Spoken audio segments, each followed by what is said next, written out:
folks ready? Okay. All right, the clock says 6:30, and let's go ahead and bring this July 16th meeting of the Board of Harbor Commissioners to order. Mary, would you call roll? Frank Kelly. Present. Will Anakushin. Betsy Kramer. Ken Owen. Absent. Bill Spicer. All right, at this time, are there any changes to the agenda, Mr. Bradley? No, Mr. Chair, no changes this evening. Okay, this is the time we would open it to public comment. Anything that is not on this evening's agenda, someone could come forward. I don't think that's going to happen this evening.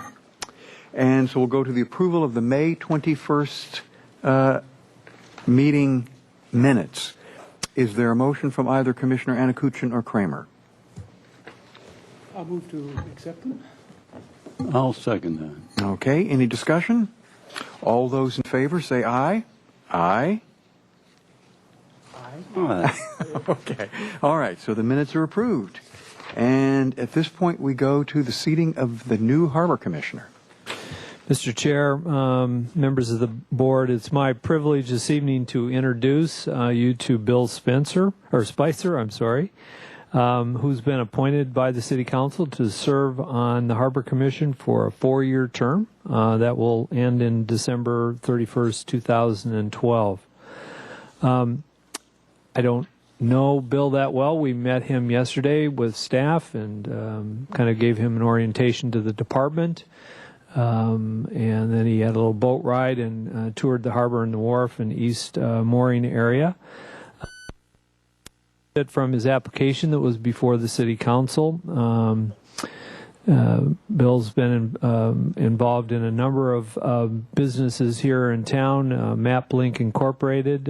He also has his own business, Western Gate Media, which he's the president of. As you may have heard earlier this evening, he's served and participated in the Channel Islands National Marine Sanctuary Advisory Board. Also notes that he's been a president of the International Map Trade Association and active in the Explorers Club. And he also, something that we do know about him, a former tenant of ours, Fred Gamble, had a mapping business in the harbor, and Bill was active with Fred before he left the harbor and gave up his tenancy there. So we welcome him. This is his first meeting and official seating on the commission.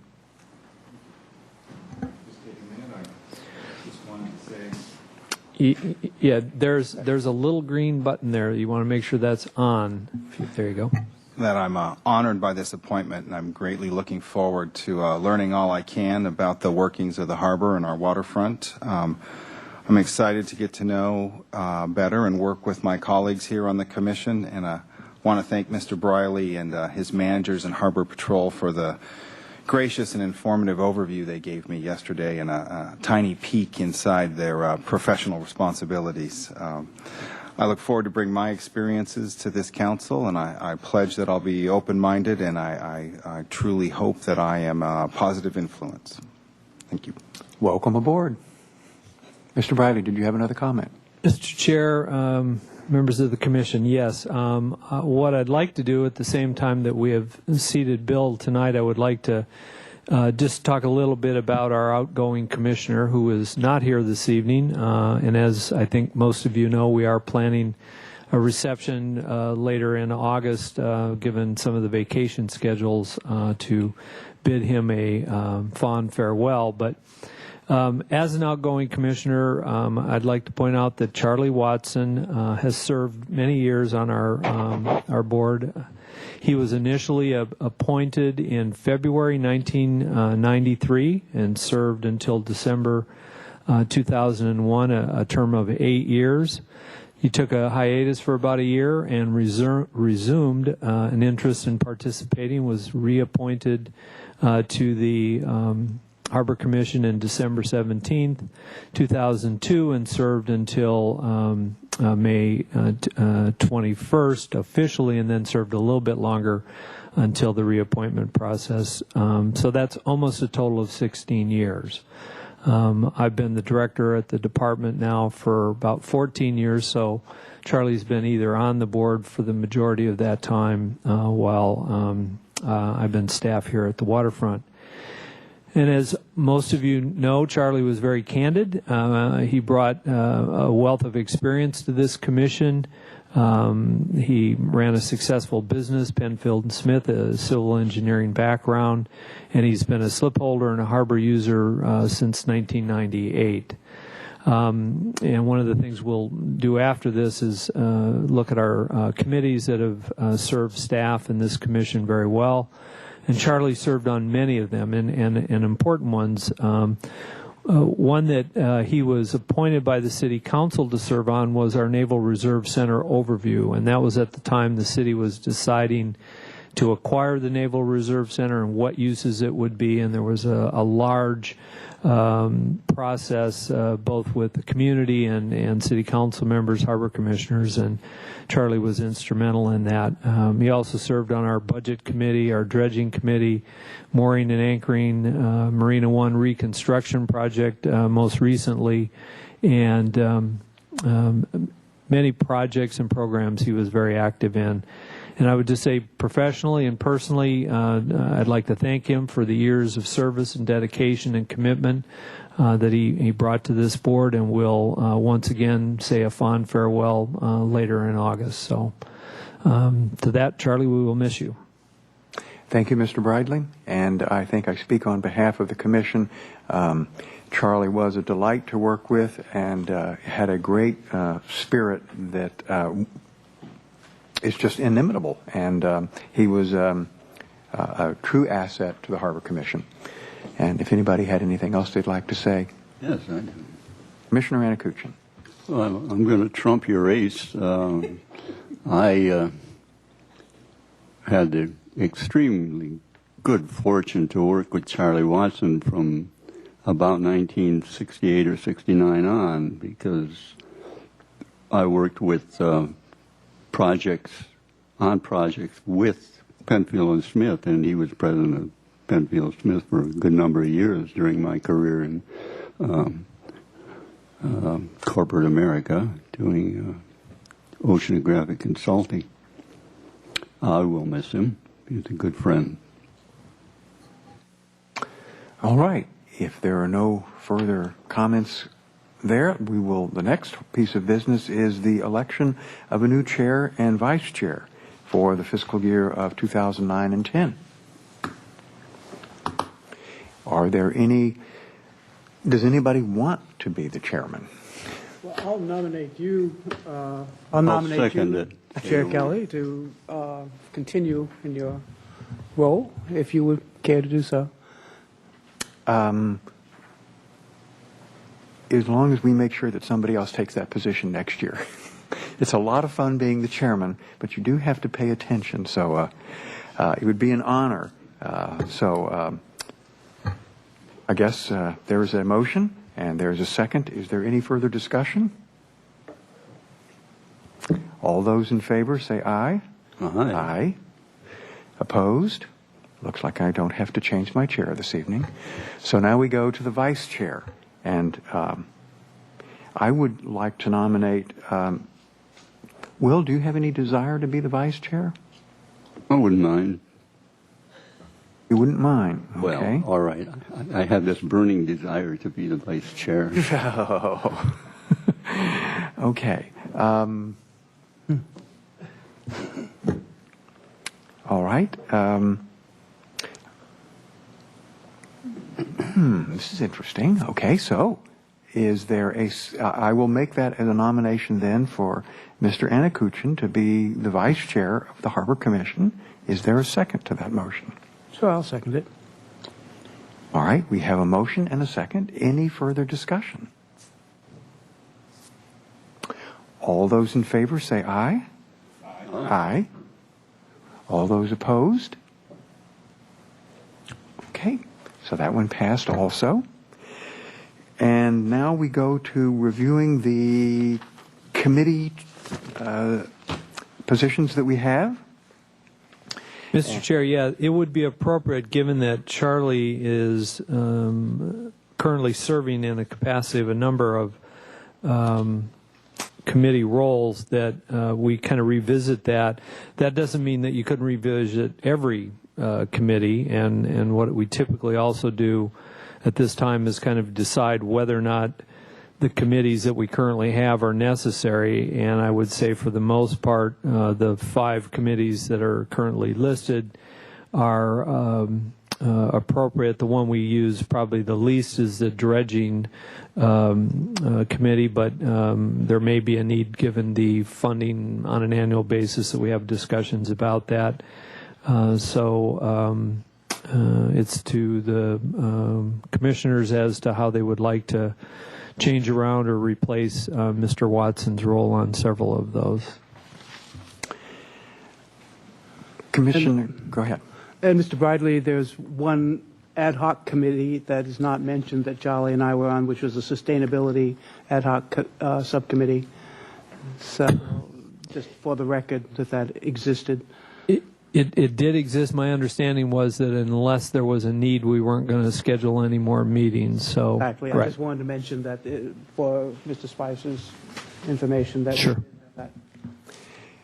So currently, we'll just take them in everybody has it in their packet. Why don't we just look at it in the order that they pop up? The Budget Committee and the Chartering Business Activity Permit are our 2 standing committees. Then we have Dredging, Marina One Reconstruction, and the RFP Selection Committee. All of those are active except for Dredging, which indeed may come up this year. Mr. Watson was on the Budget Committee with myself.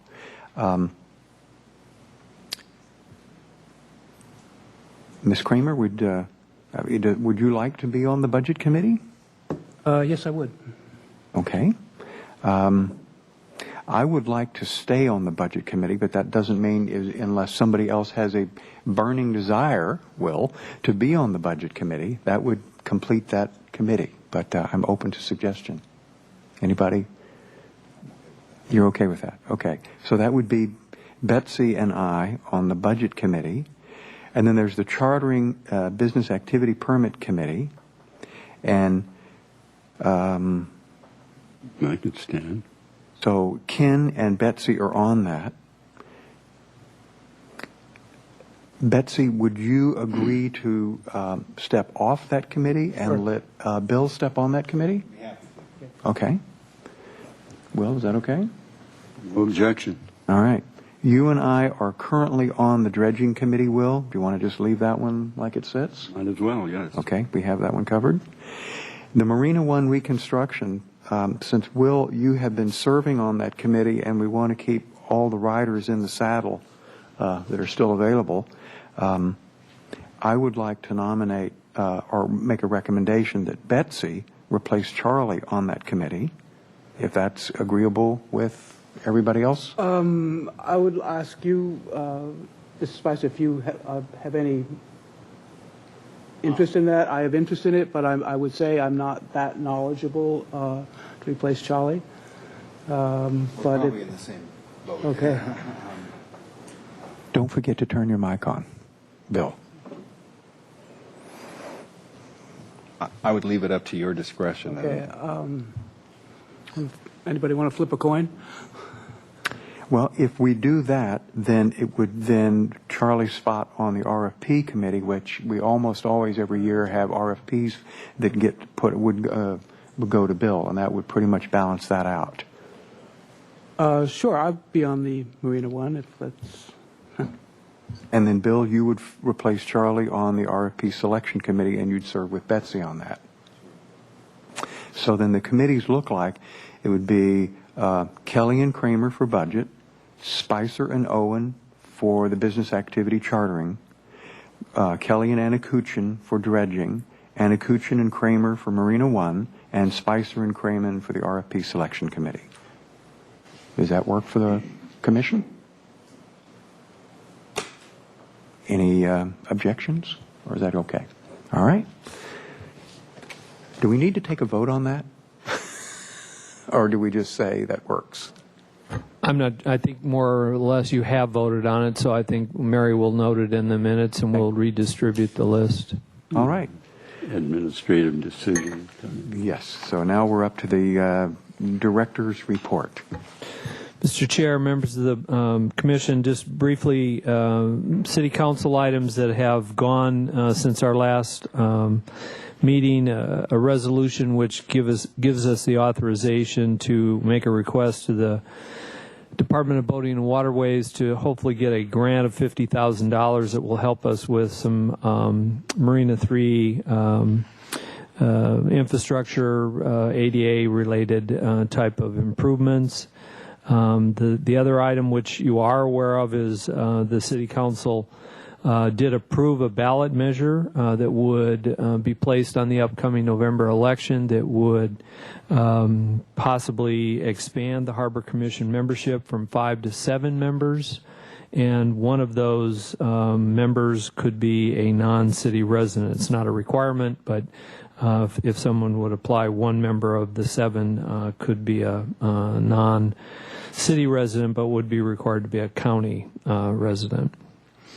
So that concludes council actions. The one thing that I did send out separately because we canceled last month's agenda was a memo or an email to you that kind of gave you a summary of the City Council's deliberation and actions involving the department's fiscal year 2010 budget. So some of you are familiar with it, but obviously the new commissioner is not. I'd like to just outline the final action taken by the City Council. As anticipated, we made a number of recommendations, as did the Harbor Commission, and the City Council deliberated those recommendations and made a final decision involving our department. The most controversial issue that we had was the proposed program shift that involved taking some of the current park and recreation program activities, the 4th of July fireworks program, beach lifeguard program, and the maintenance and ongoing upkeep of 3 waterfront restrooms in the Dolphin Fountain were considered to be proposed, funded, or shifted to the waterfront department as a structural change. And that was approved as we discussed previously. I'll note that Commissioner Watson and Commissioner Kramer did attend those meetings. And this program shift was to be in place as of July 1st, so we've actually begun that process over the last several weeks. The one item that was also somewhat of a change and not something that we discussed, it kind of came up at the meeting, although I had been alerted to it by both the city administrator and the finance director, was there is an outstanding loan that this department has and had for many years that we received back in the early 80s for the early restoration development of Stearns Wharf. And I don't remember exactly what the total amount of the loan was. Probably a couple $1 million, if I remember right. Do you remember, Scott? Yeah, it was about $2.5 million. The current balance on that loan is $1.1 million. And the City Council wanted us to pay interest because the structure and term of the loan was principal only. We were paying no interest, and we were only paying $100,000 annually. So we will continue to pay the $100,000 annually, but we will begin to pay interest at 6.5%, the same as our loan from the general fund on our Chandlery renovation and redevelopment project. However, the good news is any interest that we pay on that loan will offset our obligation on the beach lifeguard program, which means that basically we're going to still have the $250,000 obligation. Of course, as the loan is paid off, we will take back the full responsibility for the lifeguard program, which will probably increase over time. So the City Council adopted that budget as of June 30th, and as I noted, it is now being implemented. So So that concludes kind of the update on the budget and what took place over the last month or two. Tentative agenda items we have for August, which are fairly minor. A lease agreement with our boat launch mini mart operations, and our fuel dock office, not the fuel dock, but just an office that Bob Meyer has in the 125 building. So one of the things we always find in August, and we can discuss it later in the evening under communications between commission and staff, is whether or not schedules will allow or prevent us from having our August meeting next month. And that would conclude my presentation. Thank you, Mr. Briley. Are there any questions or comments for John on this item? I would do have a question, and that would be, since this program shift has taken place with the beach lifeguards and et cetera, who administers the beach lifeguard program? There are three parts to this. Who determines the components of that program and its attendant costs? And then how will the maintenance of the fountain and the restrooms be handled? Are we arranging that in addition to paying for it, or are we just, as in the maintenance of our parking lots, are we just handing somebody money? Commissioner Kelly, members of the board, try and take all three here. I'll take the restrooms, the fountain, which was last first. The way that we asked for the program shift to take place relative to the restrooms and the Dolphin Fountain was that we manage and maintain the restrooms through the waterfront department personnel. So we will not be handing money over, I think, as you put it. We will be administering the maintenance as we do with our other restroom facilities, both on the wharf, in the harbor, throughout the waterfront. The same with the fountain. We've already begun to figure out what issues, or when somebody pours soap in there, how we deal with the bubbles and what take place there, which has already happened under our watch. So that'll be our staff and a combination of Service Master, which will do a once-a-day thorough kind of early morning cleaning, and so it'll be a combination. And to a degree, Parks had the same arrangement with the contractor. 4th of July, you didn't cover that one, but I will cover it. Again, we're going to take over the responsibility for negotiating the contract with the pyrotechnic company and determine the amount of money that will be spent on the fireworks show. And that's pretty much the major component of the $55,000 program shift. There are porta potties, restrooms that we hire for 4th of July, and some Marburg dumpsters and that type of thing, and that's all part of that $55,000, administered by us, paid by us. The beach lifeguard program probably is less so in all components. One of the things we talked about when the program shift was considered was whether or not this could be brought in under the umbrella of the waterfront department and managed or administered by our department directly. And it could have been done that way, but ultimately we decided that we didn't feel it was appropriate, and it will be managed and determined by Park and Recreation as to the amount of beach lifeguards, when the beach lifeguards are on duty, and supervised by the program manager in the Park and Recreation Department. The primary reason is there are lifeguards at Los Baños. There are lifeguards at the kiddie pools at Ortega Park. And it was hard to separate those. So you didn't want to have a small little component that was under one administration, and certainly the department didn't want responsibility for anything beyond the waterfront components for lifeguard duties. So that will be similar to the landscaping contract, where it's managed by Park and Recreation, and we will get a report and an accounting of the hours and the costs. If the lifeguard programs are used for special events, an example being, a good example, I guess, would be night moves on Wednesday night, or there's a triathlon this weekend, and they use lifeguards stationed out while the ocean swims or what have you take place. We get credit because there's a private vendor, if you will, that pays for those lifeguard services, which are beyond the scope of just maintaining services at the beach. That will be a credit to the department, and we will receive the credit for those outside service provided. Commissioner Kramer. Thank you, Mr. Bradley. And Commissioner Watson made an important point, I think about having the landscaping taken over by private services, and I think that was going to be looked into. Was that looked into, and do you have any comment about that?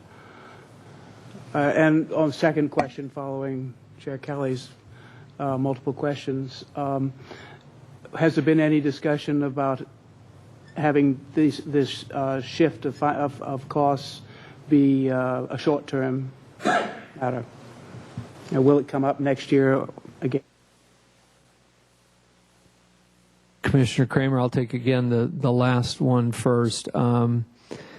The understanding and expectation is that these are permanent structural program shifts, and these will continue in place. They will not be a year-to-year decision. This is intended to be a permanent type of arrangement, just as I described it. So I don't anticipate, I mean, we could get more program shifts or different program shifts, but I think the ones that are described should continue as expected or as structured. The last one relative to, I think you asked, has it been looked into? I have not been given any direction by the city administrator or the city council to look at privatizing or changing the structural arrangement with the Park and Recreation providing landscape services. And until that takes place, then it would continue as it currently is arranged. Thank you. Any further comments or questions? Thank you, Mr. Briley. It was very thorough. I would make one other comment on your report, and I know that it's going to be voted on, but that just to make the comment that the commission had voted, if I'm correct, and correct me if I'm wrong, Mary, from your notes, that we had voted 4-0 to recommend that the Harbor Commission stay at 5 members, but that one of those 5 members could be a non-resident. And I just wanted to reiterate that point. And that would take us up to the Business Services Report. Good evening, Mr. Chair, Commissioners. Each July, at the close of the fiscal year, we like to bring forward a report on our revenue examination program, our lease audit program. Since this is important, since many waterfront tenants operate under percentage rent leases, they calculate their own rent based on a percentage of their gross sales, usually 10%. The audit program helps ensure that sales are reported fully and honestly, and that the rents are calculated accurately. Since 1995, the firm of Pine, Waltrip, Decker, and McCoy took over the revenue examination program or audit program for the waterfront department. They also, Pine Waltrip also provides auditing services for the tenants of the airport department, and they also audit for the finance department. They audit business license taxes as well. The department's policy is to audit each tenant on a 3 or 4 year cycle, also before a lease assignment is approved or a lease is renewed, to make sure the books and records are clean and the rent's fully paid before we move forward with the sale of a business or the assignment of a lease. On the screen above, the audits ordered during fiscal year 2009 and completed included the Boatyard, Harbor Marine Works, the store at Brophy's, their clothing retail store downstairs, McCormick's, which is the fuel dock, Captain Don's Cruises on Stearns Wharf, Paddle Sports, also Deep Blue Sea and Nature's Own Shells, which are under the same owner, and the Harbor Market, and all of those were completed this fiscal year. When new tenants move in, they're provided with information on the types of records that they need to keep in order to remain in compliance with the lease and be eligible or to maintain compliance with the audit program, including things like bank statements, state and federal tax returns, State Board of Equalization sales tax records if appropriate, and so forth. They're required to keep these records for a period of 5 years, which may seem like a long time, but it is a time period that any prudent business person would keep these records in the event of an IRS audit. So it's no more onerous than what you would keep for the IRS.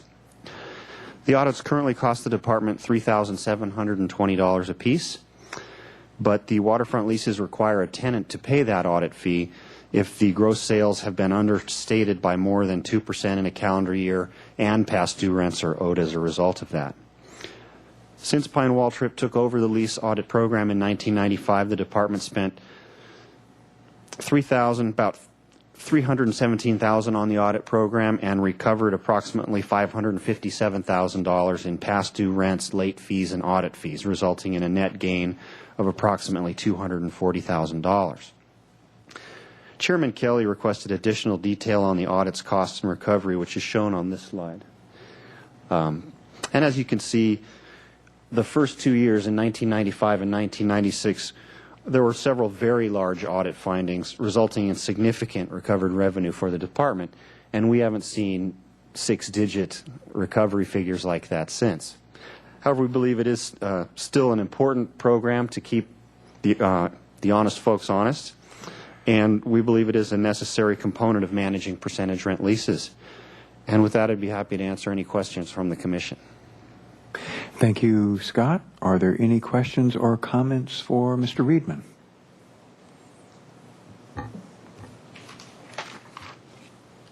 Commissioner Another Anacostia. job well done, Scott. Thank you very much.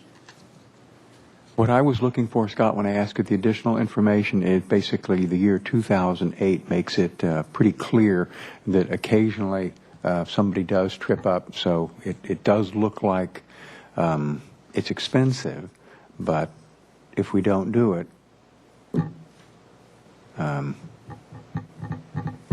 we'll miss the additional revenue. Mr. Chair, if I just may add to that particular item, you see right there was a finding from one tenant who's been in the waterfront for a long time and had many clean audits prior to that. And so this was a surprise to everyone. And it happens, and it speaks towards periodically auditing the tenants, even if they come clean. We do have that as part of their lease renewal that we have that we will, or we have the option. Which way does it fall in their lease? That we will audit them, or that we have the option to audit them? Chairman Kelly, it's our option to audit them. For instance, Santa Barbara Boat Rentals or Santa Barbara Sailing Center lease will be coming up this December, I believe. We just ordered an audit for them so that when we get down to the lease approval process here with the Commission, we can say that we've audited him and he came out clean. Okay. Are there any questions or comments? If no further, then we're off to the Facilities Management Report.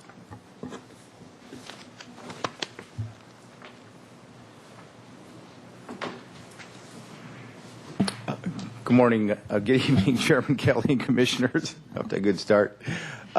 This evening I'm going to give you an update on the Marina One replacement project. As you may recall, we're marching forward with the first phase of the project, which includes the replacement of the main headwalk and all the utilities out through A and P fingers with significant shoreside utility upgrades. To date, we have had a couple different loans approved from the Department of Boating and Waterways. Last year, we received an approval of $720,000. And this year in May, Scott and I went up to Sacramento and we received another $4.8 million for a total of $5.5 million with the expectation that we'll build out the first 4 phases of the project. Currently, the loan documents are under review. We've had a little bit of back and forth with the department discussing issues such as subordination to our existing bond debt and a few other items, and we're still working on that to this date. In May, this project went out to bid. Once we received approval of the loans in May, we felt confident that we should move forward and that we had the funds available. We had 23 people attend the pre-bid meeting, and we wound up getting 5 very good bids at the very beginning of June, with AIS Construction Company submitting a low bid of $1,781,000.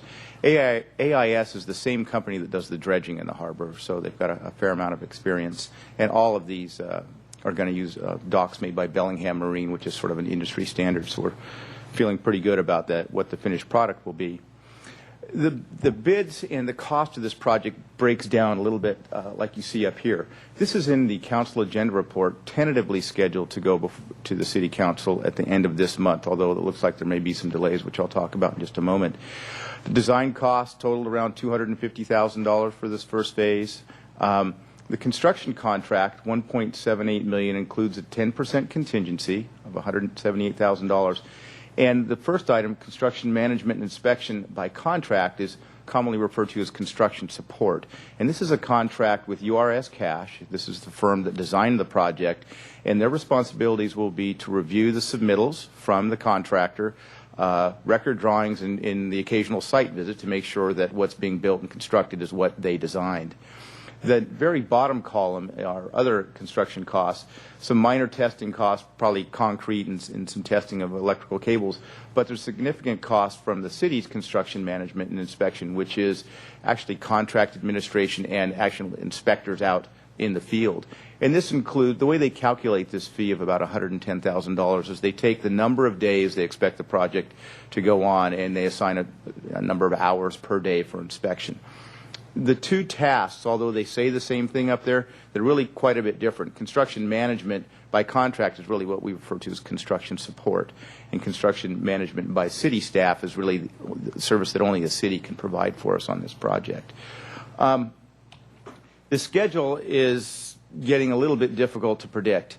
The last time I reported to you, we had talked about awarding a contract at the beginning of July. We hadn't received the loan documents, and we finally got them about a week ago. And so they're under review by the city attorney and our finance director, Bob Pearson. We're fairly comfortable that the loan documents have everything in them that we're willing to accept for the most part. But the current loan documents only include the $720,000. The $4.8 million is essentially frozen because of the governor's recent executive order to freeze all loans, grants, and bonds until the state adopts a budget. They claim it's exempt from that executive order, but there's another process to go through that exemption. So we are in a perpetual state of waiting for them to give us the final loan documents. So there's a good chance that we won't award the contract on July 28th, but it may be continued another week or 2 weeks.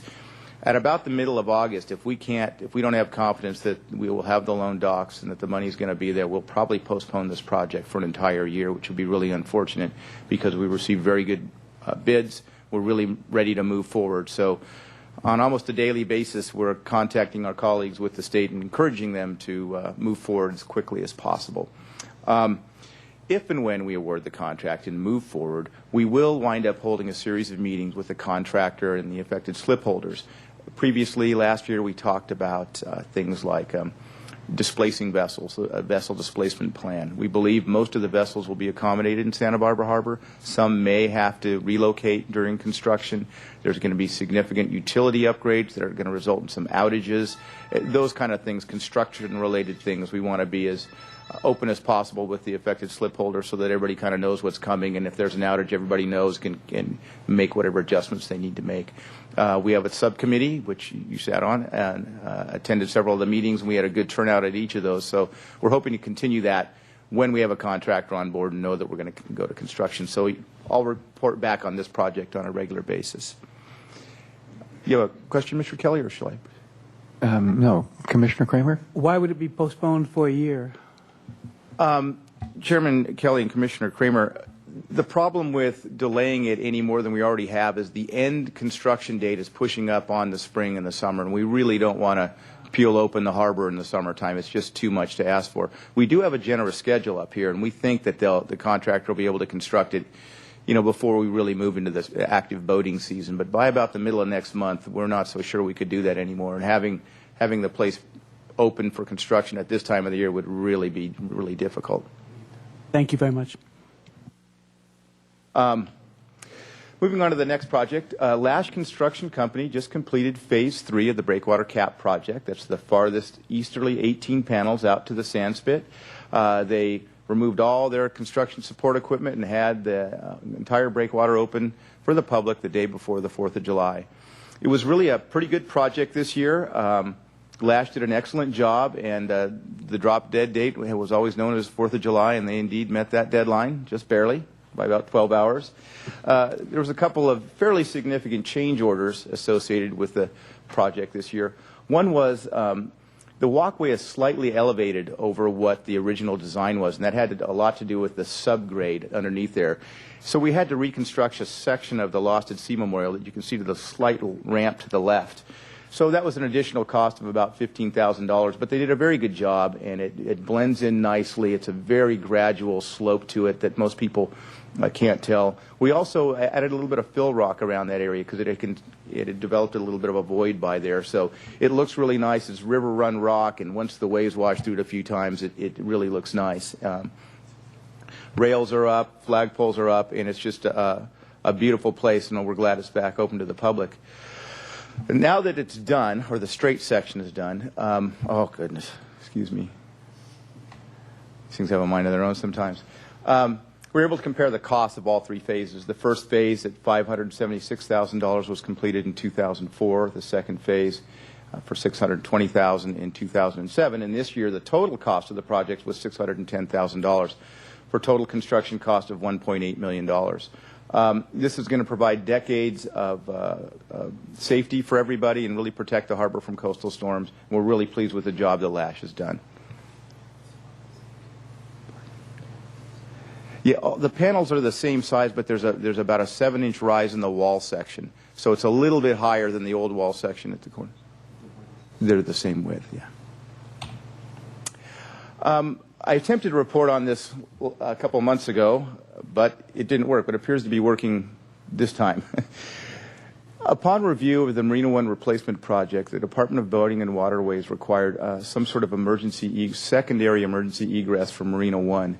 Normally, they require 2 different gangways, but because of the location of Marina One in Santa Barbara, every gangway is somewhat exposed to large waves. So there's really nowhere to put another gangway without exposing people to the same hazards that would shut down any gangway. So we came up with this concept of an emergency egress float to bridge the gap between the main headwalk and what we refer to as Fish Float South right here. It's a small float, simple, inexpensive project that our staff put together. There's some instructions right by the gangway itself that essentially tell anybody in an emergency how to deploy it. And I'll just run through it real quick. You pull a rope. This is the stored position. You pull that rope back into the A position, pivots into the B position, and locks into a little gate latch. Step out on the float and kick the plate over onto Fish Float South, and that's safe egress. In emergencies in the past, we've backed our patrol boats in there and allowed people to exit Marina One. So we're comfortable that this meets the goal of allowing people to exit Marina One in an emergency, and it was probably $100,000 less than building a new gangway. So it's in and it's ready to go in case we ever need it. The next item, our staff recently completed installation of an emergency generator out on Stearns Wharf. We have a maintenance shed out there, and attached to it was a little dive shed that was falling apart and had termites. So we rebuilt it, and we're able to put in a generator inside of it. It's an 80 kW generator, and the primary purpose is to power the passenger loading ramp in the event of a power outage, and where, for example, there's a fire towards the shoreward finger and the roadway is locked and we need to evacuate people. We can safely evacuate them by sea with the passenger loading ramp now. This generator powers the lights out there, it powers the lift stations, and most importantly, the passenger loading ramp. It's a project that was been in the mill for quite a while, reported to you a couple of years ago, and we finally got it done after a few problems, but it's a great addition to the wharf, and it's going to make it a much safer place in the event of an emergency.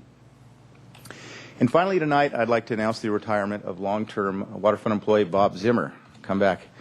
Bob's been working at the waterfront for 25 years. He started with the Parks Department in 1984 and moved over to the waterfront shortly thereafter in the maintenance department. He was promoted to Stearns Wharf supervisor in 1998, a couple months before the terrible fire at Moby Dick's. So it was a true baptism by fire for Mr. Zimmer. He has an unparalleled knowledge of the structure and all the systems out on Stearns Wharf. The Stearns Wharf is the #1 attraction in Santa Barbara, and Bob's been responsible and taken that responsibility very seriously to make it a very, very attractive place that people really enjoy. Bob has an unparalleled enthusiasm for work and an excellent work ethic, and we're truly going to miss him. And that completes my presentation this evening. I'd be happy to answer any questions. Thank you, Carl. Are there any comments or questions for Carl on the facilities management report? I would just add on behalf of the commission for Bob, we hope he thoroughly enjoys his retirement. And then I think we're off to the harbor operations report. Good evening, Mr. Chair and Commissioners. My colleagues and I in the Marina Management and Harbor Operations staff have been working for many months in partnership with the Sheriff's Department to coordinate a reverse 911 system for the waterfront. As we're all aware, the waterfront community is, if not isolated, certainly a unique community in and to itself, and as its inhabitants, if you will, are often waterborne, we thought it would be important to be able to alert them in an emergency and have our own dedicated 911 database. So working with my colleagues, we provided 2 separate databases for the Sheriff's Department to plug in, if you will, to their reverse 911 system that they already have in operation. One was for all the slip permittees, and one was for the harbor tenants, in both the harbor commercial area and on Stearns Wharf. We have successfully completed that database and shipped that up to the Sheriff's Department, and we're anticipating a test of the reverse 911 system later this summer, more likely early in the fall, possibly as early as September, to see if it in fact works. Certainly, your commission will be advised ahead of time. We'll work with the Sheriff's Department on the message to be delivered. The slip permittees will be notified in slip billings. The gates will be posted so nobody's surprised. Following the initial test, we anticipate to the folks who got the reverse 911 calls and getting their input on what worked, what didn't work, and how we can improve on this effort. At the same time, we're going to initiate a separate effort, and this one begins another research project, and that is to learn if there is some kind of telephone communication system for non-emergency situations. The 911, of course, would be for full-blown emergencies like 911 is typically used, but for like large vessel relocations like Carl was referring to in the Marina One reconstruction project, or dock repairs that have to be done and it will affect several fingers at the same time. We're looking to research and possibly develop an information communication system that will alert folks to the necessity to relocate your boat, to the fact the electricity's gone out in Marina One and will be anticipated to be out for 48 hours or what have you. That will be done concurrently with working to finalize the 911 system with the county sheriffs, and we will be reporting back to you certainly sooner rather than later on both of those efforts.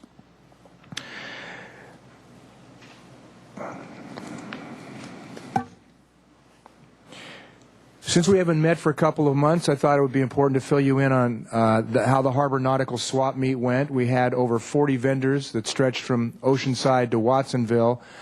We had a big pulse at the end. About 15 folks signed up in the last week, and it was a big success. The beneficiaries, the Harbor Merchants Association and Santa Barbara Roasting Company provided coffee and free bagels and donuts. People are always astounded to find out that it's free. That was both for the vendors and the public. And it was the typical fare that always seems to be popular and always seems to be available, and people have lots of it. Fishing reels and rods, kayaks, sailboat rigging, anchors, nautical charts, nautical literature, you name it. And the comments that we hear every year now, and I think this is our 3rd year of doing this, is that we've got to do this every year. This is a great thing. Please don't stop doing it. So it's our intention to have this event every year in May, typically right before boating season, so folks can disgorge their boats and their dock boxes of the contents they want to get rid of, and folks who are in the market to get those kind of things can buy them. This year, as we did last year, this is the 2nd year in a row, the event was coupled with a hazardous materials turn-in event, which has also proved very popular. As you remember, the famous golden ticket comes in the slip billing, and slip permittees are invited to come and visit the hazardous materials truck that's in the Marina 3 parking lot.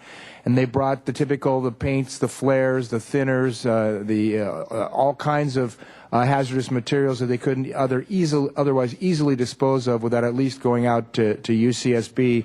And that, too, helps them get their dock boxes cleaned out and get ready for the summer. And, of course, helps keep the harbor clean by keeping that stuff from the toxic materials from entering any other parts of the waterfront, especially the harbor itself.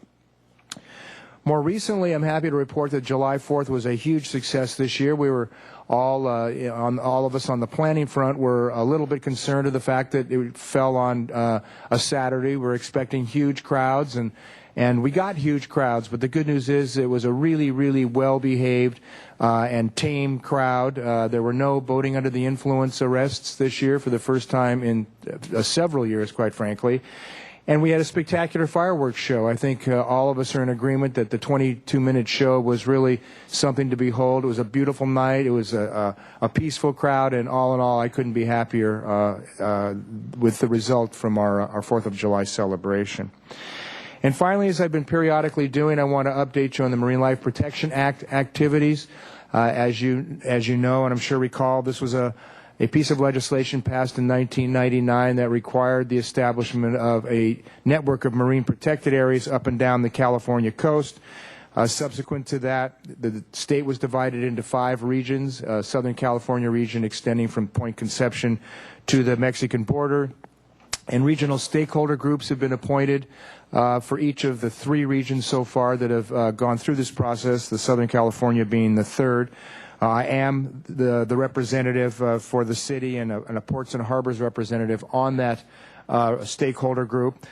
And in all honesty, the process is not getting simpler as we go. It's getting more and more complex as the efforts to meet cross-interest negotiations across the table between consumptive users and preservationists and special interest groups, it gets very, very hard. The military's involved, Native American tribes are involved, but we're still at the table. We'll be meeting as a group again in August and again in September, and ultimately we will submit 2 or 3 probably maps to a blue ribbon task force, governor appointed. That will in turn review those maps, and working with the science advisory team and other experts will make their final recommendations to the California Fish and Game Commission, which in turn will take 6 to 9 months to peruse the maps and the choices, to take public input, to undertake an environmental review, and ultimately make a final decision. So it'll probably be about a year from now before that decision is made. But right now I can tell you that the rubber is getting very close to the road, and the negotiations, although at times complex and intense, are very dedicated. I can say for the other 63 members on the regional stakeholder group, everybody has a dedication to an appropriate outcome that balances conservation with the minimal socioeconomic impacts to the consumptive users in Southern California. And with that, Mr. Chair, I would conclude my report. I'd be happy to answer any questions. Thank you, Mick. Are there any comments or questions for Mr. Kronman? I have a comment. Commissioner Anakuchin. Yes, Mr. Chair, I was taken with your comments regarding reverse 9/11 systems, and you mentioned, I believe, that you were looking into using such a system for non-emergency situations. Could I suggest, and perhaps you've already considered it, that email to a group that's set up would be perhaps even more effective, easier to implement. The only negative side of it that I can see is that perhaps not everyone has a computer with email, but email is getting practically as ubiquitous as telephones, so this might be the cheap and easy way to go about it. Mr. Chair, Commissioner Anakuchian, thank you for that suggestion. We'll certainly take it under advisement. I think we're at the very initial, even before the initial stages of the research. Right now, it's the concept. It's a road we're about to travel down. We'll include a large suite of sort of strategies for getting the word out, and certainly email will be one of them. I know when the school district calls and tells me that my 13-year-old's, Friday night activities are going to include this, that, and the other, there is software out there, phone software that exists as well. We'll be looking at everything we can, but we certainly appreciate the notion, and email will certainly be considered. Commissioner Spicer. Question and a comment. Happy to see that there's the hazmat turn-in, and I want to compliment you on that, on the efforts to keep the harbor clean. My question is any reason to have the hazmat turn-in more than an annual event? Mr. Chair, Commissioner Spicer, there probably is a reason. I mean, I think we could probably do it more often, functionally, and have people, it would be good if people had the ability to dispose of those things more often. Planning-wise and cost-wise, in terms of underwriting the cost of getting the hazardous materials truck down there, and the inspectors and the folks in the white suit who parse out everything and write up the manifests and count everything is a consideration as well. We've also heard the suggestion that we should have the entire event more than once a year, along with the Harbor Nautical Swap Meet. We're certainly not opposed to the notion, but quite frankly, between the economics of it and adding up all the other events we do in the harbor, the Seafood Festival, the Harbor and Seafood Festival, the Parade of Lights, July 4th, the Operation Clean Sweep, and this, we're sort of on a routine where there's about, we finished doing one event and we're already planning for the next. But certainly, cost issues aside, it wouldn't be a bad idea at all, and certainly something we can take under advisement. Thank you. All right. If there are no further comments or questions, we'll go on to the new business. Special event camping permit, Catamaran Regatta. Recommendation that Harbor Commission A, review and consider a request for a special permit to allow event participant camping in the Harbor West parking lot from 5 p.m. Friday, August 14th until 5 p.m. Sunday, August 16th during the 2009 Wine and Roses Charity Regatta. And B, approve event chairman Steve Leo's request for participant camping for the upcoming sailing events as allowed per the Santa Barbara Municipal Code, Section 1516090. Mr. Chair, Commissioners, the Wine and Roses Charity Regatta is a California State Catamaran Championship, and it's been held at Ledbetter Beach for the last 13 years or so. This year, the races will take place, as Mary said, on Saturday, August 15th, and Sunday, August 16th. The event is co-sponsored by the Santa Barbara Yacht Club and also the Southern California Hobie Cat Fleets, and the event is managed by Steve Leo. The event's very popular among catamaran enthusiasts, and with Steve Leo's oversight, the events have been well managed. Following the events, the beaches and parking lots have been left clean and in good order. This year, Steve Leo has again requested a special event camping permit so that the race participants may stay overnight in the parking lot to safeguard their equipment. The Harbor Commission has authority under the Municipal Code to grant a special event camping permit, and the Commission has approved overnight camping permits for this regatta every year since 1998. This year, the event is expected to use the entire Harbor West honor fee lot, consisting of 199 spaces, not the 100 spaces that's a typo in your packet there. The fee for renting the parking lot will be $1,393 per day, which is basically the maximum daily charge of $7 per space times 199 spaces. This is more revenue than the department would typically receive on a normal summer weekend by renting out the entire lot for 2 days. Anyone coming in earlier than this period would be subject to the normal fees if they showed up a day or two early to bring their equipment in. The catamaran races are an ocean-dependent use, and waterfront staff supports the use of these facilities for the special event camping permit for the event. Additionally, the event benefits the Santa Barbara Tri-Counties chapter of the Make-A-Wish Foundation. And that concludes the report. I'd be happy to answer any questions. Thank you, Mr. Weidman. Commissioner Kramer. One comment or suggestion that those using the lot be pointed out to the laundromat. Maybe that facility can be used and generate some money for the leaseholder. Well, Mr. Chair, Commissioner Kramer, it's with much chagrin. Our laundromat is not quite online yet. Oh. So, Oh, I thought it was. we'll have to wait a bit on that one. Oh. All right. Are there any, Commissioner Anakuchin? Yes, Mr. Chair. Scott, I see nothing untoward in this. It's actually a revenue-producing operation, so I'm all for that. I think it's beholding to make the inquiry as to whether there's a liability to the waterfront department in any way should something bad happen during this incident, this event. Mr. Chair, Commissioner Anakuchin, the event itself is organized through the Parks and Recreation Department. The waterfront's involvement is strictly the rental of the parking lot and your authorization of using it during that time for camping. I would have to check with Parks and Rec as far as, they get a special use permit through the Parks and Recreation Department, so I'm positive as part of that they would sign your standard city hold harmless agreement and most likely get an insurance certificate naming the city as an additional insured as well. But like I say, that aspect, the larger aspect of the permit is handled through the Parks and Recreation Department. And we are covered under that. Collectively, the city is covered, yes. The Waterfront Department and Parks and Rec. Thank you, Scott. All right. Are there any further comments or questions?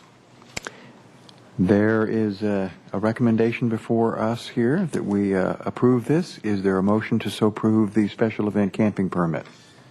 I'll move that we do. Is there a second? I would second that. Okay. Commissioner Spicer seconds it. Any further discussion? All those in favor, please say aye. Aye. Aye. Opposed? Passes unanimously. Yes, I'm Ms. Corbin. I know this is highly irregular because we're not on the agenda, but I wondered if I could speak briefly to the commissioners. If Something that concerns me. We're too liveable myself. okay, but if you would have filled out a request, if you don't mind, we have 2 more business items, and then we'll be happy to let you speak. Okay.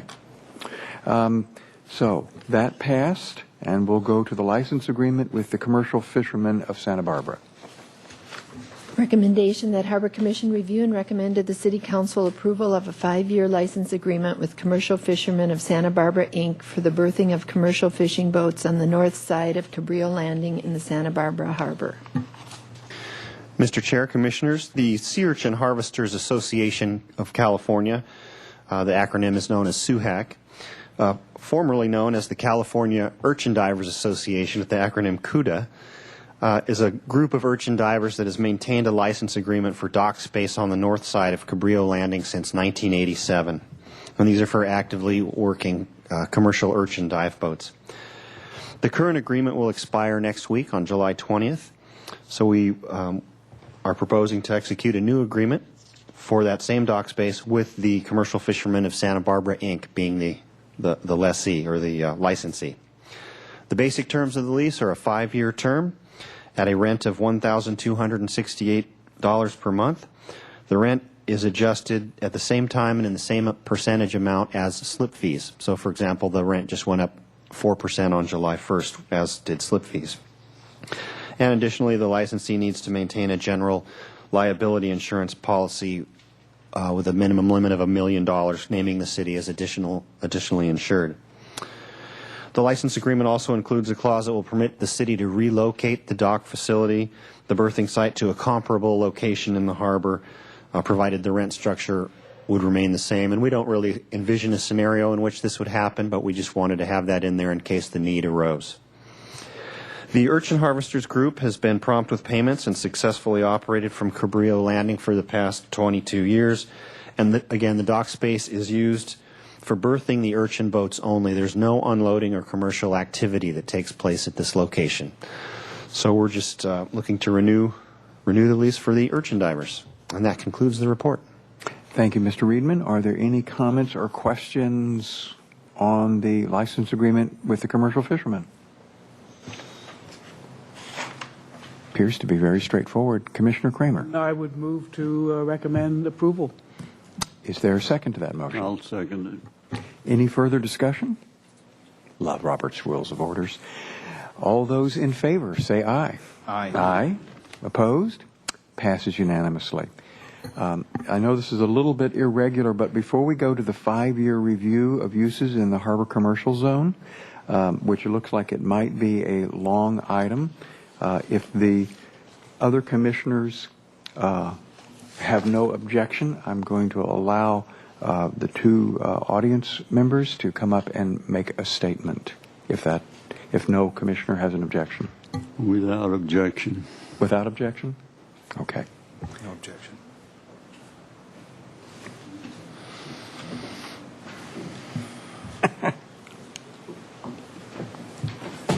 So it's Karen Corbin.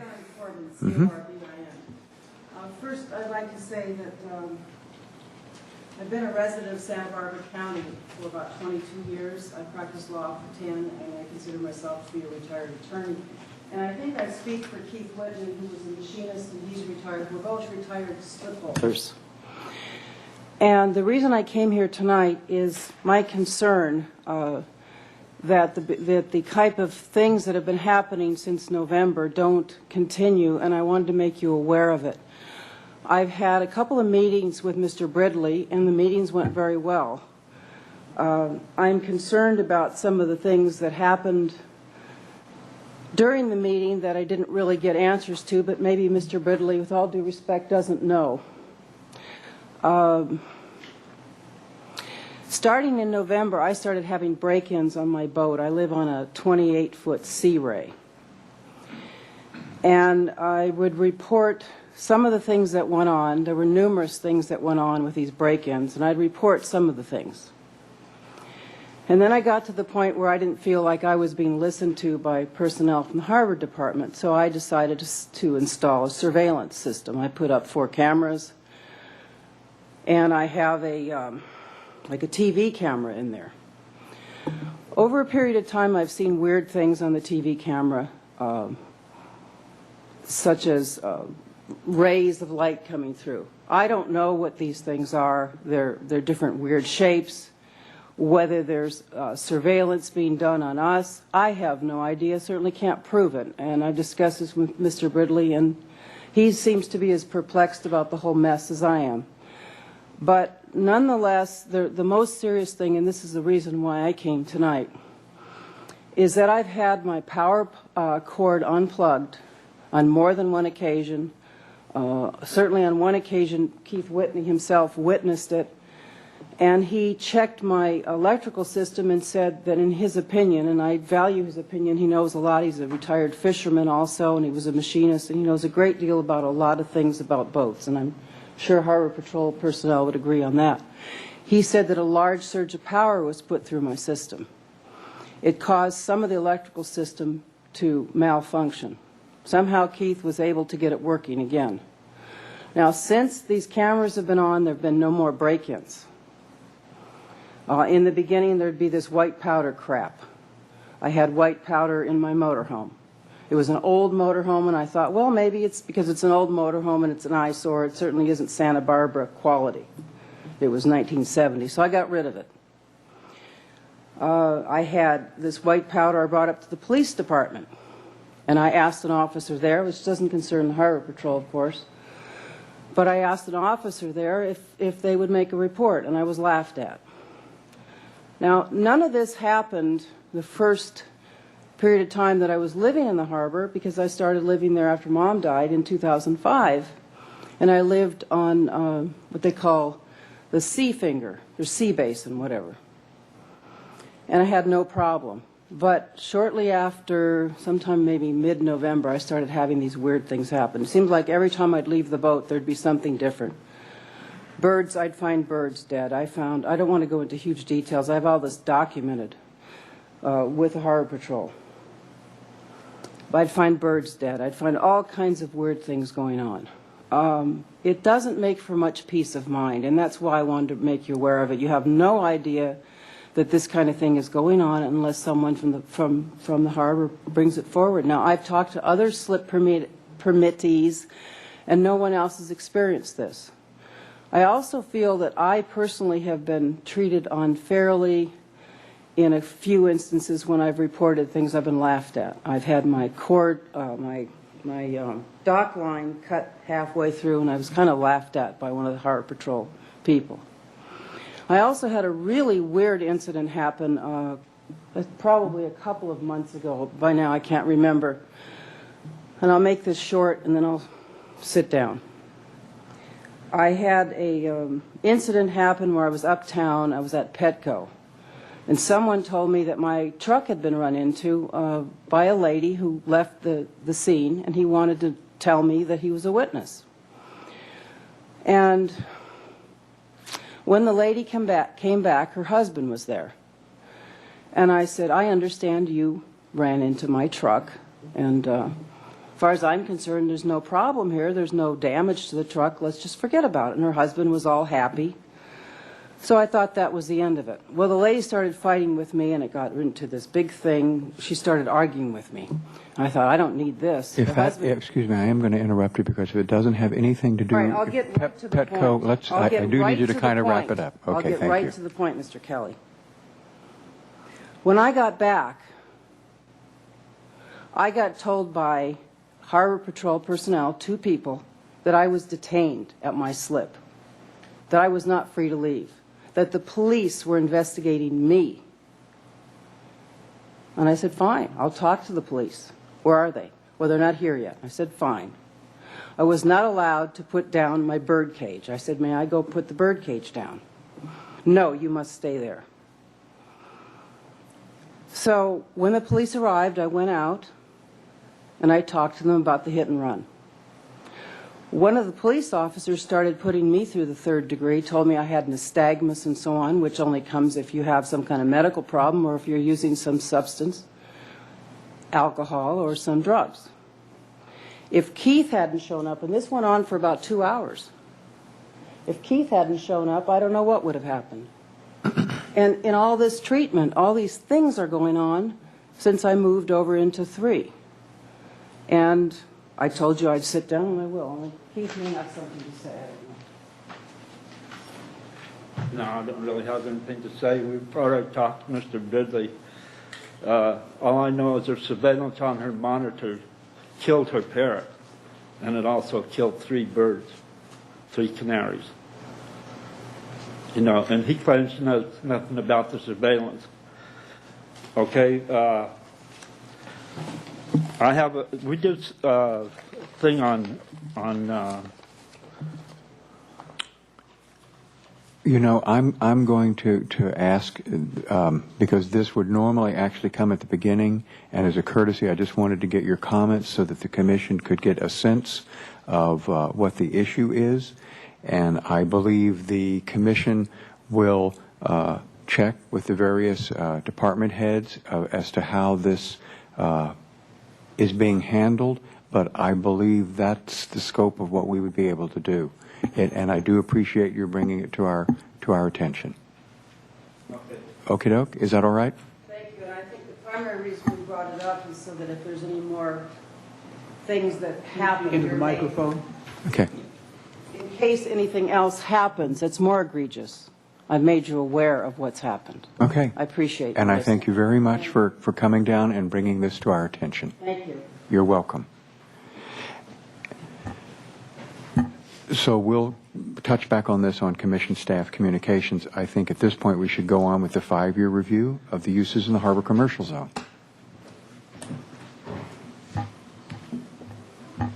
Recommendation that Harbor Commission A review the extent and nature of the uses in the harbor and shoreline area of the harbor commercial zone per Municipal Code Section 2870030, and B, recommend to the Planning Commission that the present mix of uses will ensure that the harbor remains a working harbor. Well, Mr. Chair, Commissioners, the zoning section of the Municipal Code requires that at least once every 5 years, the Board of Harbor Commissioners shall review the extent and nature of uses in the harbor and shoreline area of the harbor commercial zone and make a recommendation to the Planning Commission regarding the adequacy of ocean-dependent uses in relation to ocean-related and visitor-serving uses in order to assure that the harbor remains a working harbor. This report is then forwarded on to the Planning Commission and also following that, the California Coastal Commission. The municipal code and the zoning ordinance specify, they're included in your packet, and they specify allowable uses on Stearns Wharf and in the harbor, and they actually list them business by business, item by item. There's a little bit of a disconnect. Well, I'll get back to that. The municipal code lists these type of uses as primary or secondary uses that are allowable in the harbor commercial zone. The harbor master plan also prioritizes the uses, but rather than using primary and secondary categories, they list them or define them as ocean-dependent uses, ocean-related uses, and visitor-serving uses. Ocean-dependent uses are defined as something, it's fairly self-explanatory, but it's something that absolutely depends on being at the ocean, like a boat dock, a boat mooring, the dry dock, harbor, marine works, boatyard fall into that category. Ocean-related uses are something that's allowable in the harbor. It's nice to have, but they could be located somewhere else. An example of that would be a dive shop. A dive shop's ocean-related, but there are dive shops in Goleta. It doesn't necessarily have to be in the harbor. And then finally, the lower of the three priorities is visitor-serving uses. And ironically, these are where we get the bulk of our revenue. These are the restaurants and so forth, but also include gift shops and some of the other visitor-serving uses. Just in terms of an outline, what we'll do is focus on some of the changes to the leases that have occurred over the last 5 years. We'll look at marina slip uses, specifically commercial fishing versus recreational usage of the slips in the harbor. We'll take a look at commercial fishing and the aspects of that are unloading and in utilizing the harbor commercial zone. And then we'll look at some other uses in the harbor commercial zone, including beach boat storage, business activity permits, and so forth.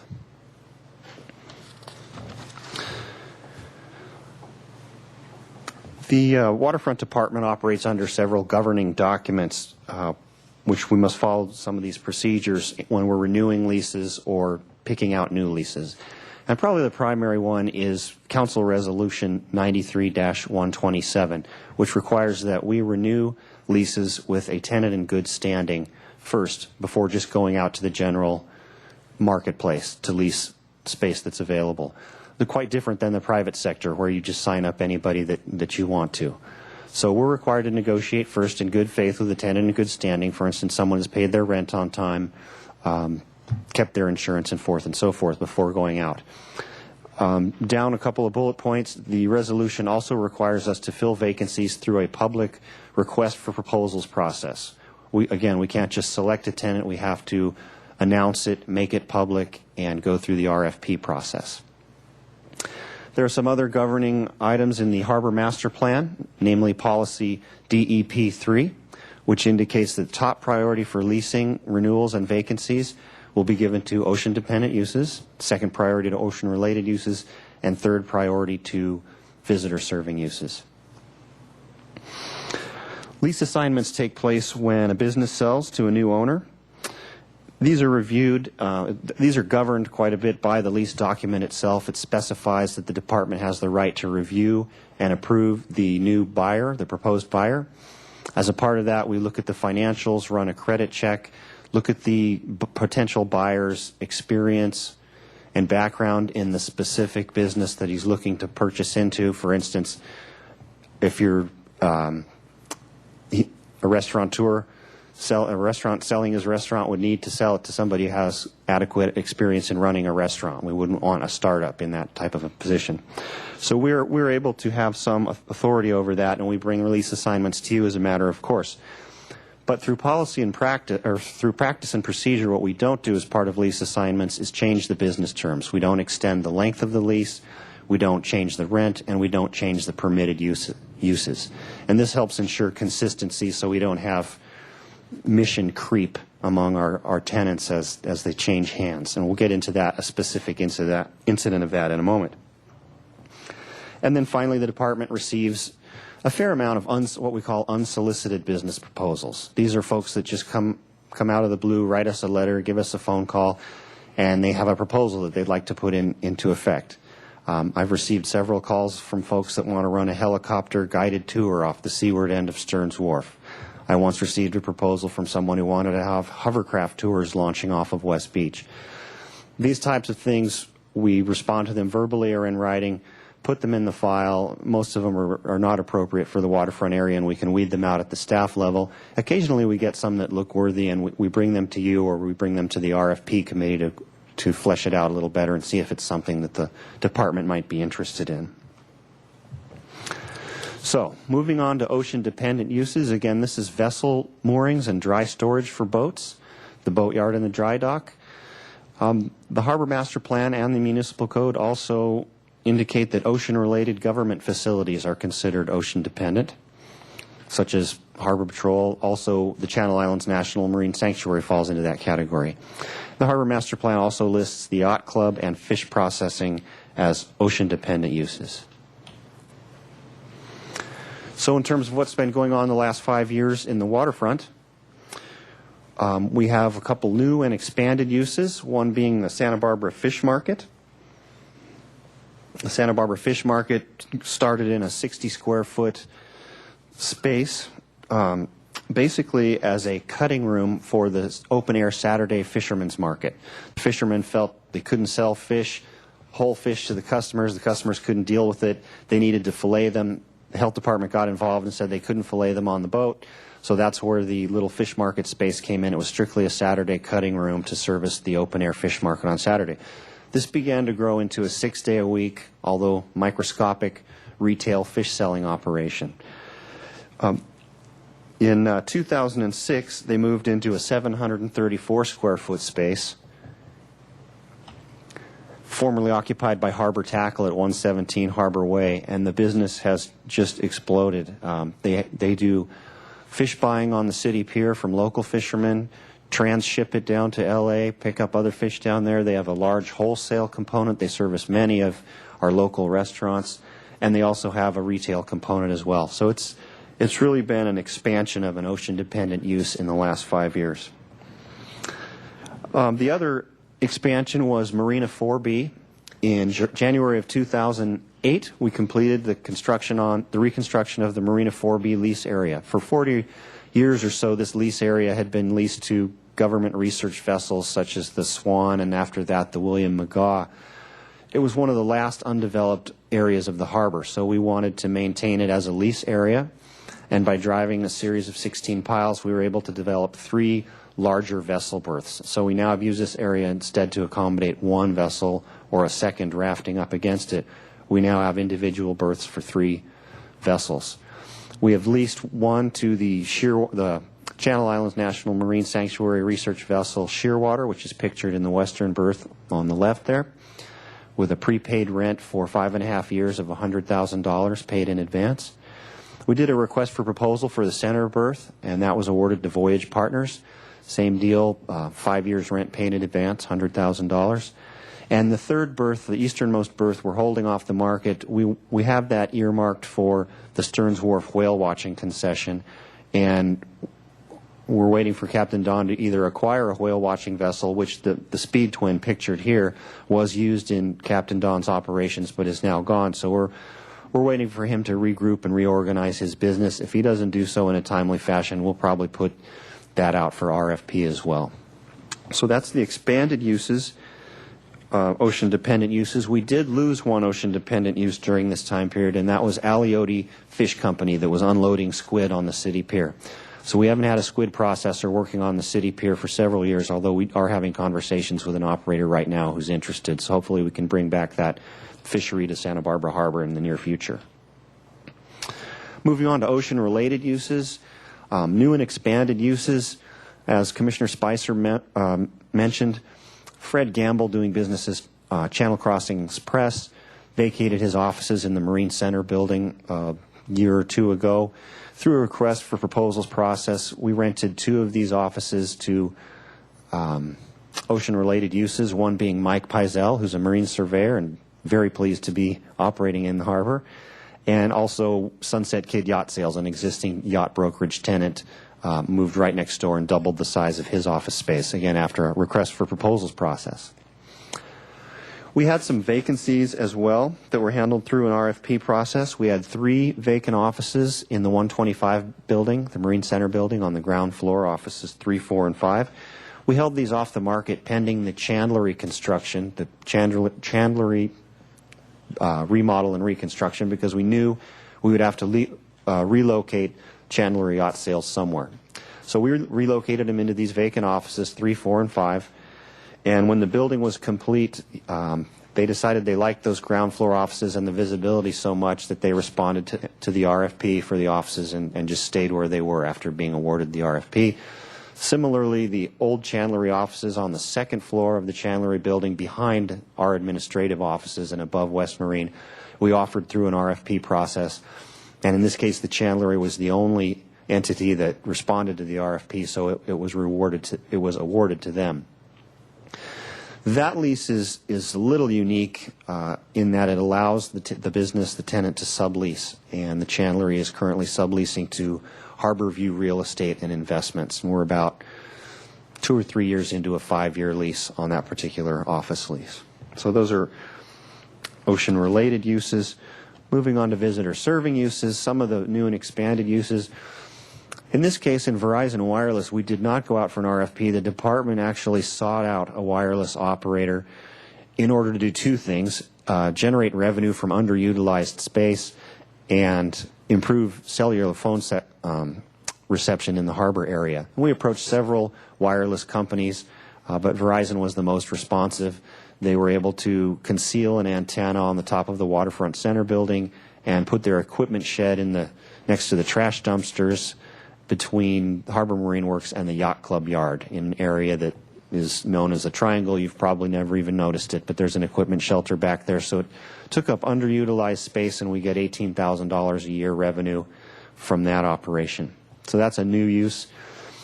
Again, a vacancy occupied formerly by Fred Gamble. We did an RFP, and that was awarded to Marina Network. Nick Ize, doing business as Marina Network. He provides business support services out of that office, including you can go in and check out one of 2 computer workstations, go on the internet. He has fax and copying services, and we're also working with him to develop and improve his wireless internet for boaters in the harbor, particularly visiting boaters. And also, we did an RFP process and awarded an office to Brophy's. That was an office formerly occupied by Harry Davis, the Marine surveyor Harry Davis, who passed away some time ago. In terms of lease changes, lease assignments, in 2004, I believe, the lease for Breakwater Tees was for sale. And we had several inquiries. The neighboring tenant at Sushi Go-Go very much wanted this T-shirt shop, but he wanted to double the size of his sushi place and change the use. We had another outside party who wanted to come in and do coffee and bagels and so forth. Again, a change in the permitted use, which we could not condone under our practices. And then Brophy's came to the table, and once again, we were concerned that this would morph the use of the retail clothing shop and be absorbed into the Brophy's restaurant operation, and we couldn't allow that. We were pleased that Brophy's moved in there and did a great job of installing a clothing store. They upgraded the inventory, and the sales have increased as a result by 58% since they took over operations of that retail clothing store. Additionally, the lease with Sushi Go-Go did change hands in 2006, but the change is imperceptible, just new operators doing similar menu, similar operation.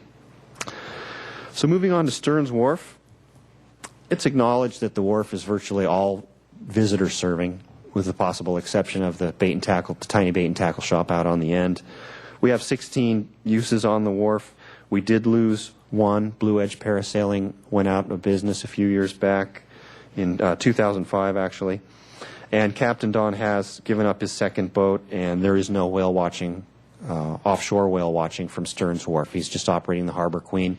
You might chance to see a gray whale going by, but the whale watching concession is no longer, in Waterfront Department opinion, operating from Stearns Wharf, and we would like to see that maximized.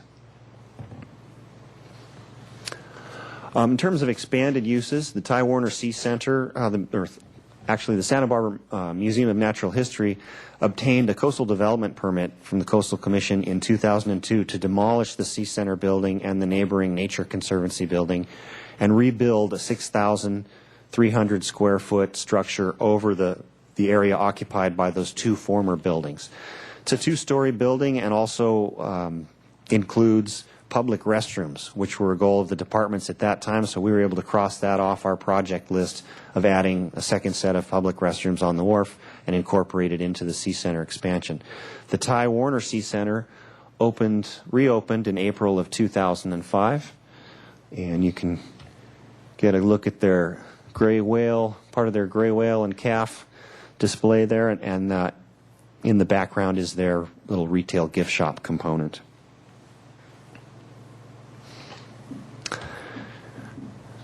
Another coastal development permit was issued to Santa Barbara Shellfish Company to construct these 4 outdoor dining tables. They're actually under the footprint of the building. The eave extends about 4 or 5 feet off the west side of the building, sort of sheltering those tables. They went through an extensive review process at the Coastal Commission to get approval on these tables, but they did prevail in the end, and they've turned out to be very popular. So they've expanded that food service usage on the wharf a bit.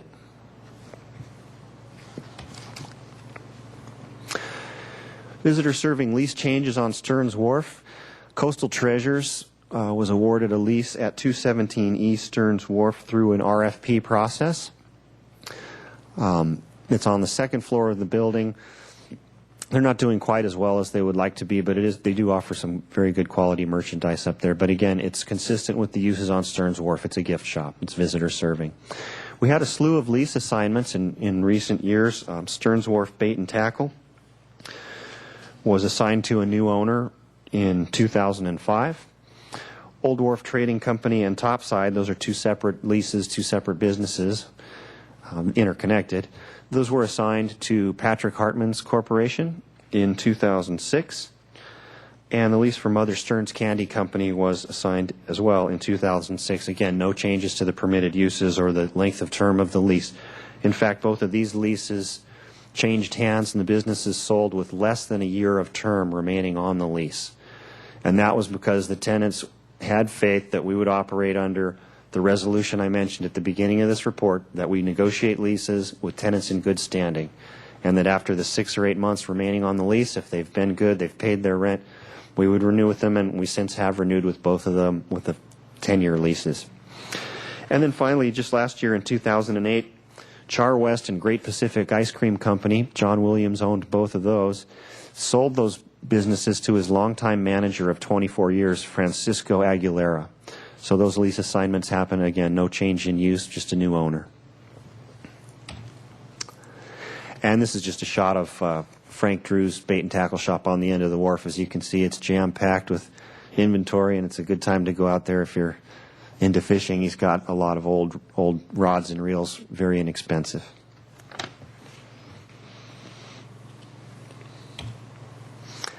In general, Waterfront has very low lease turnover. We very infrequently see vacancies, although as we just went through, we do see businesses change hands from time to time. We've only had 1 eviction during this time period, this 5-year time period, and that was what created the vacancy that we awarded to Coastal Treasures.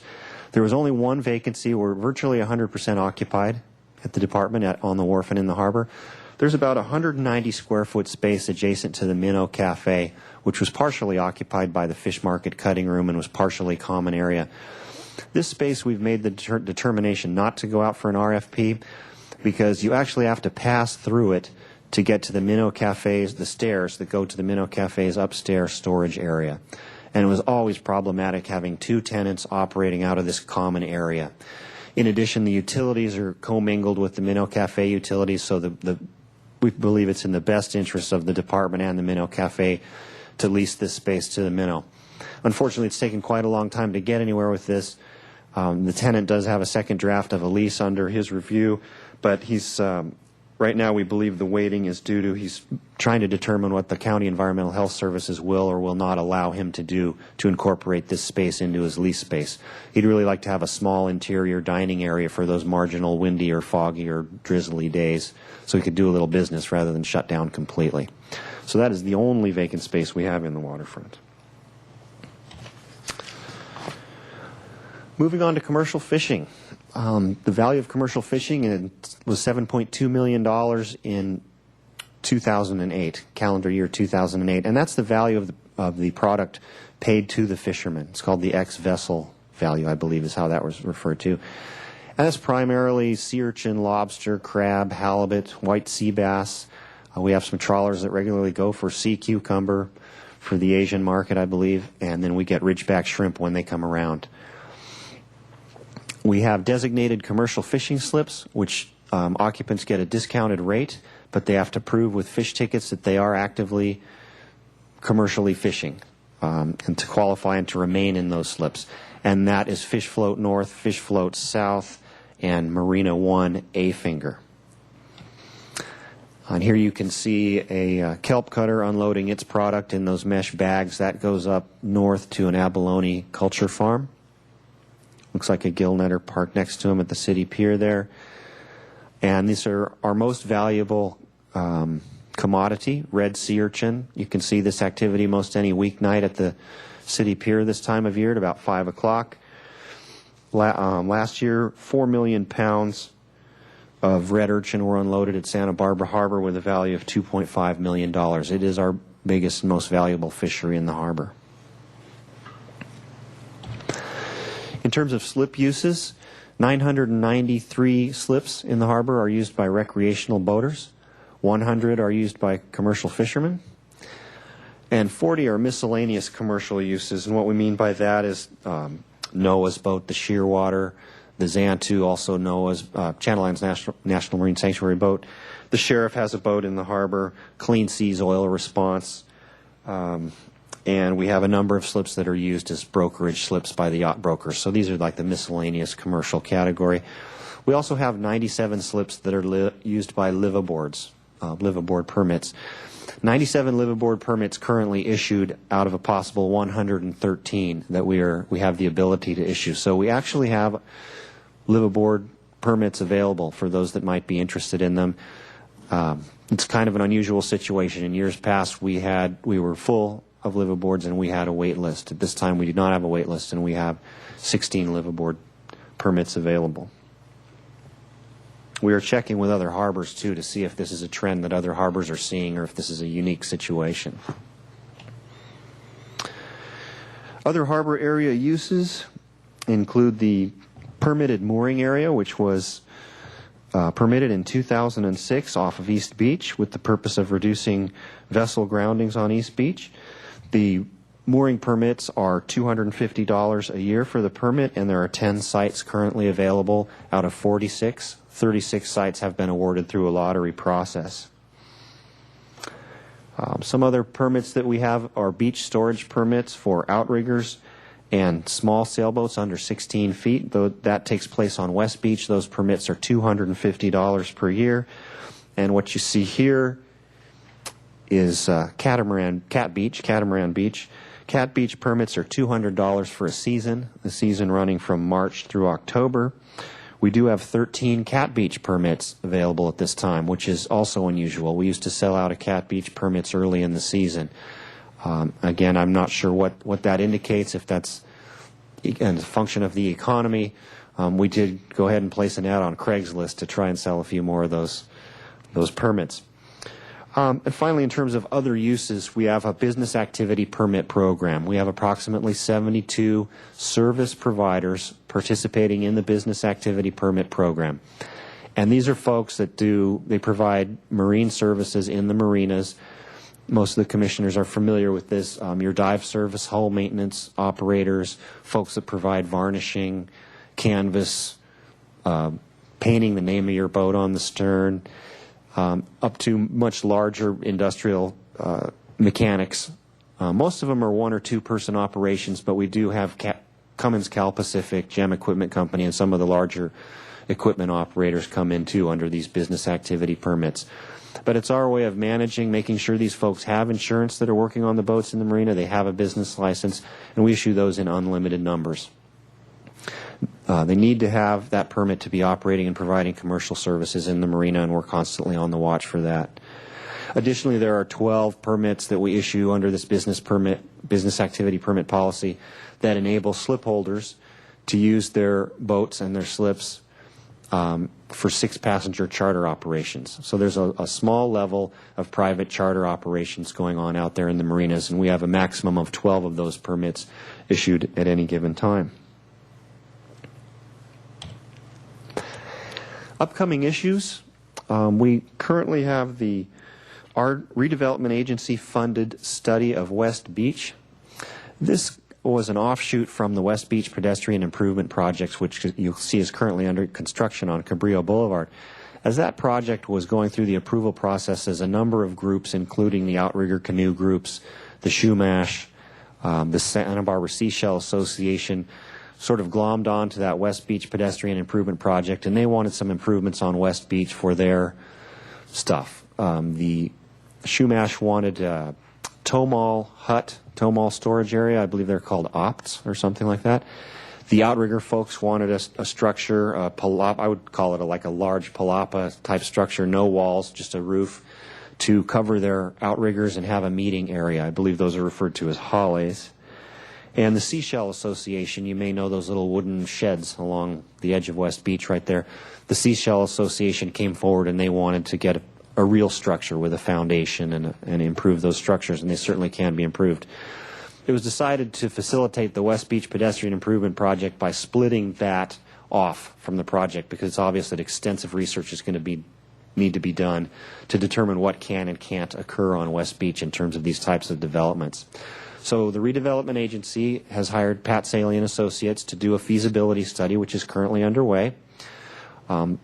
They started by studying the current uses and have gone through the first round of community outreach to these groups and others that I've mentioned. There are many groups that have interest on West Beach. And the goal will be to determine what possible future uses can be accommodated on that vast stretch of sand out there. But there are many factors to be taken into account, such as the 4th of July fireworks show, the volleyball games, the volleyball courts that are there, the big AVP volleyball tournament. Sea Landing has an interest in the area. The Army Corps of Engineers needs to maintain a dredge yard in that area. So there are a lot of considerations. But that's the main upcoming use issue that we're looking at coming our way. Oh, that's a better picture of the outriggers, and as you can see, somebody's already begun developing the beach there with some street signs, perhaps in anticipation of what they want to see happen out there. So that concludes the report. Staff believes that the waterfront lease and slip management policies and procedures ensure consistency with the harbor master plan, and preserve the nature of the working harbor. Thank you, Scott. Are there any comments or further questions from the Commission? Commissioner Kramer. Just a comment, what a superb report. Thank you. That's really... Thank you very much. Scott, I have one comment, and that is, and I don't know when we approved it, but it would be a new ocean-dependent service that wasn't covered, and that's the taxi service that runs from the inner harbor to the end of the wharf. Chairman Kelly, you're absolutely right. That was an unsolicited business proposal. We vetted it out through the Harbor Commission process. I know I got it in the attachments, but I guess it slipped through the body of the report. Thanks for reminding. My pleasure, and that's a great service that Captain Hirschman does provide. So if there are no additional comments, we have a recommendation to make on the 5-year review of the uses for the harbor commercial zone. Is there a recommendation?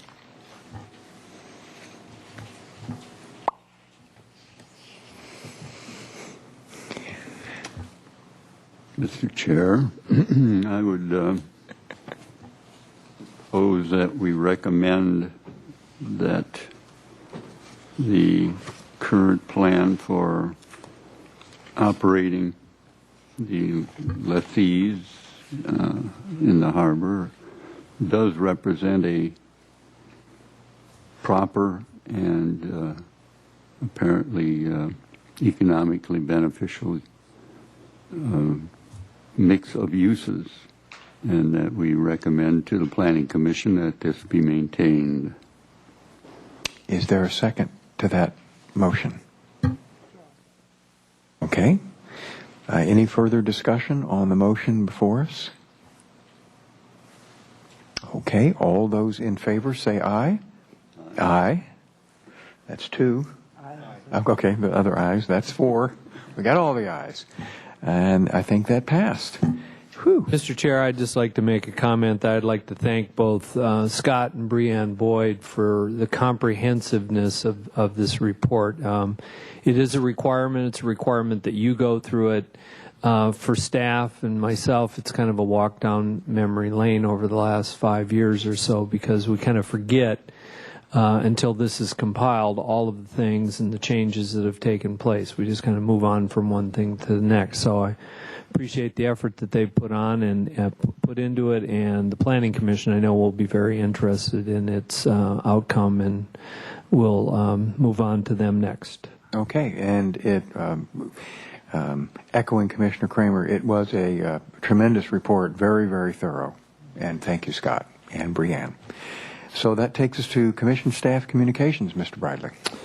Mr. Chair, as I noted earlier in my director's report, one of the things that we want to consider, I know myself, my managers here have a number of scheduled vacations taking place between now and the school year. For some of us that still have kids that are on summer vacation and going back to the fall school year. So want to check with the commissioners. We, again, don't have to do it tonight, about the possibility of canceling. I know Commissioner Spicer mentioned to me that he would be out of town for the next meeting in August.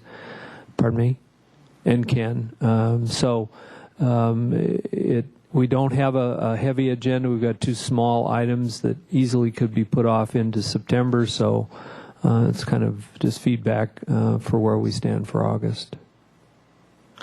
As long as we take care of any pressing business, I mean, from my point of view, and I probably speak for the commissioners, it's no point having a meeting just to have the meeting if there's no business to conduct. I wouldn't say there's no business. There's business that could easily move to September, and I guess unless something would come up in the next several weeks that would require a meeting, I would expect that we'll send out a cancellation notice. Okay. Very good. Then the other item that I wanted to again mention, believe Mary helped me, the week of the 24th of August is the week that we were trying to schedule a reception of sort, a happy hour to thank Commissioner Watson for his years of service. We haven't completely, we haven't completely nailed down that date and time, but that is the week. Again, he's off to Catalina for a while, and some of you also have some scheduled outings, so we'll nail that down and make sure you all get an invite, and hopefully we can put that together for that week. All right. That takes us to adjournment. Is there a motion? Maybe I misunderstood. I thought you were going to address the comments made by the speaker. I didn't mention I was going to address them. Going to be some discussion about it or some mention. Maybe I misunderstood. I think the staff heard the comments, and if there is something that they would bring to us, I would assume that it would be brought to us. Okay. Yeah, as indicated, I have met with both Karen Corbin and Keith Whitney on several occasions now and discussed the issues and the matters similarly to what were raised here. I don't believe any of what has either taken place or alleged to have taken place is, in my opinion, at this point, necessary to bring to your attention. I mean, I thank them for, under public comment, bringing it to your attention, but I don't have anything structural that I could bring to you that would be appropriate for your action. Thank you, Mr. Riley. And thank the commission and staff for allowing me to feather them in. I wasn't sure what we were getting into, but they felt compelled to address the commission, so I didn't want them to not have the opportunity. Is there a motion to adjourn? I'll so move. And I'll even second that myself. Any discussion? All those in favor say aye. Aye. Aye. We're adjourned.